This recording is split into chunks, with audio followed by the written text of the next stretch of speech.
A natureza da profecia bíblica.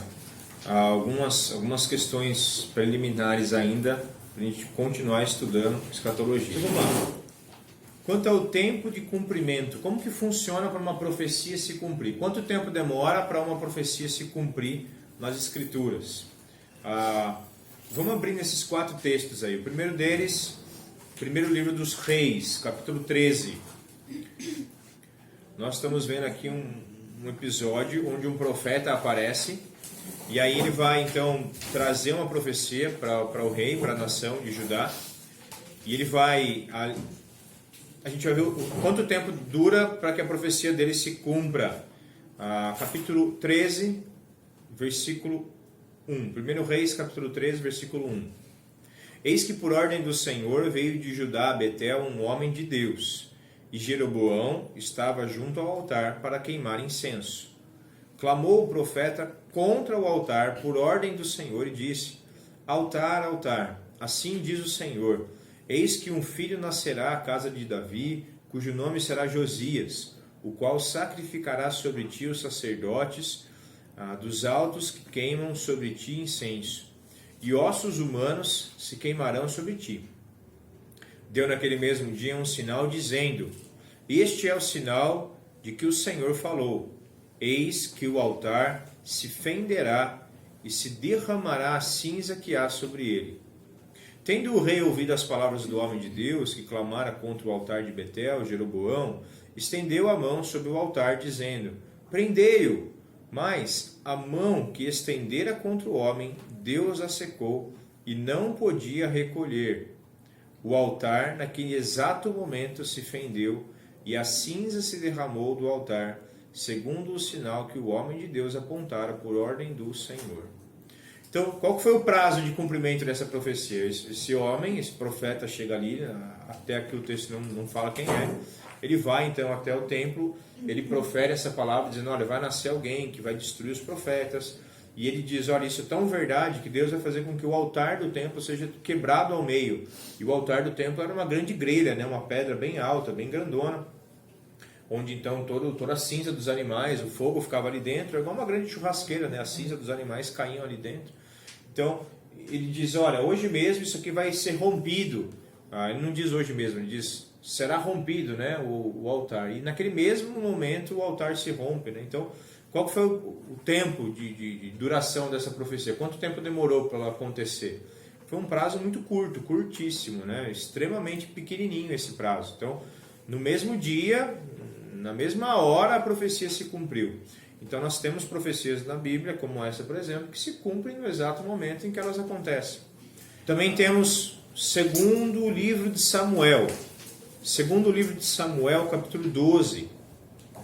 Segundo livro de Samuel, capítulo 12, o profeta Natã vai lá chamar a atenção de Davi, né? Porque Davi havia adulterado com Betseba, matou Urias, o marido dela, e aí então o profeta Natã vai lá dizendo que Deus ia mandar uma grande dificuldade sobre a casa de Davi. E ele vai dar aquele exemplo, né? Um homem tinha 2 ovelhinhas, o outro mais rico veio, tomou, aí Davi fica bravo, né? Falou: poxa, prendam esse homem, o que ele fez é um absurdo. E o profeta Natã vira e diz: você é esse homem, você fez isso com a esposa de Urias, né? E aí, então ele vai proferir aí a sentença do Senhor, versículo 5.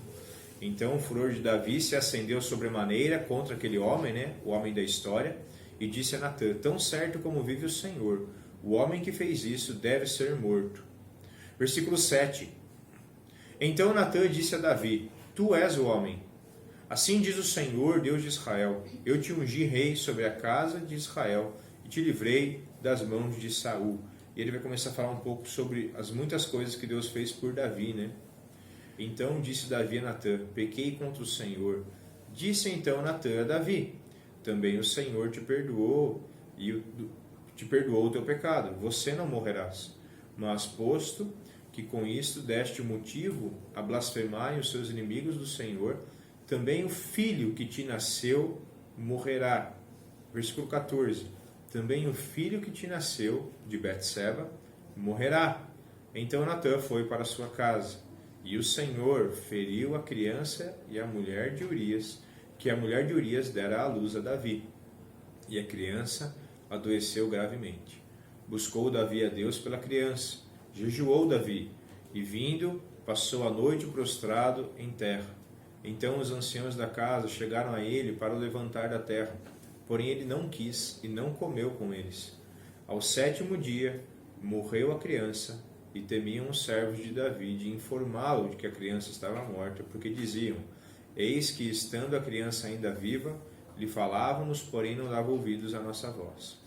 Então o que acontece aqui? Natã vai dizer para ele que Deus ia vingar o que ele fez com Betseba, Deus ia fazer com que as esposas de Davi se deitassem com outros homens na frente da nação de Israel, aquilo que ele fez em oculto, Deus ia humilhar Davi. Isso vai acontecer algum tempo depois, quando Absalão toma uma das esposas do pai dele, Davi, e tem relação sexual com ela. Mas a profecia imediata aqui é a de que Deus iria ferir a criança que tinha acabado de nascer de Betseba com Davi. E acontece que depois de uma semana, essa criança morre. Então essa profecia ela demora quanto tempo para se cumprir? 7 dias, uma semana. Em uma semana essa profecia se cumpre. Então a gente tem ali o primeiro exemplo, uma profecia se cumprindo no mesmo dia, um prazo extremamente pequeno. Essa segunda profecia, né, se cumprindo também num período curto. Mas a maioria das profecias, elas têm um tempo maior para serem cumpridas, né? Isaías capítulo 7 vai falar então sobre a destruição da Síria, né? A destruição de Israel. E aí a gente vê o profeta Isaías sendo levantado, dizendo: olha, ou vocês se arrependem, ou Deus vai usar a Síria para destruir vocês, mas Deus também vai castigar a Síria depois. E a gente vê isso acontecendo algumas décadas depois, essa profecia se cumprindo, né? Então num prazo médio, prazo aí de alguns anos, essa profecia se cumprindo. E também Isaías 53, né? Que são profecias referentes ao Messias, a vinda do Messias, né? Como ele seria quando ele viesse, o que ele faria quando ele viesse. Quando Isaías fala da vinda do Messias, a gente vê então que até o Messias chegar, se passa um período muito longo, demoram-se séculos para a chegada do Messias. Então nós temos exemplos de profecias acontecendo, se cumprindo no mesmo dia, semanas depois, anos depois e séculos depois. Então quando nós olhamos para o tempo de cumprimento da profecia, quem determina o tempo quando uma profecia vai se cumprir é o próprio Deus. E a gente precisa entender então, essa profecia já se cumpriu, ela será cumprida ainda, né? Hoje nós entendemos que muitas profecias ainda não se cumpriram, mas não é porque o tempo está demorando que elas não vão se cumprir, né? Muitas profecias na Bíblia realmente demoraram muito tempo para se cumprir. Então, quanto ao seu objetivo, nós vemos que profecias da Bíblia estão relacionadas a indivíduos, como por exemplo Davi, Josias, tantos outros, né, que aparecem. Então existem profecias direcionadas a alguns indivíduos, profecias relacionadas a nações.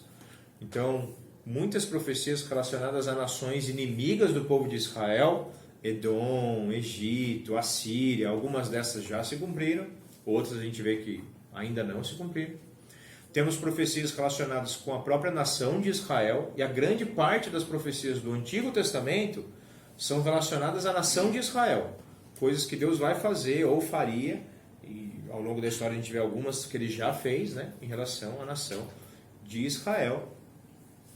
Temos também no Novo Testamento profecias relacionadas à igreja, que aí gera sempre essa confusão, né? Quando a gente olha o Antigo Testamento e mistura as profecias para a nação de Israel com profecias para a igreja, vira uma bagunça. As profecias para nós, igreja, elas se concentram no Novo Testamento, a grande maioria delas, né? E profecias relacionadas ao Messias, coisas que Deus disse que o Messias faria ou que aconteceriam com ele. Grande parte já aconteceu, mas várias ainda não aconteceram, vão acontecer, né? Então, temos profecias relacionadas a indivíduos, a nações, a nação de Israel, a igreja e ao próprio Senhor Jesus como Messias, né?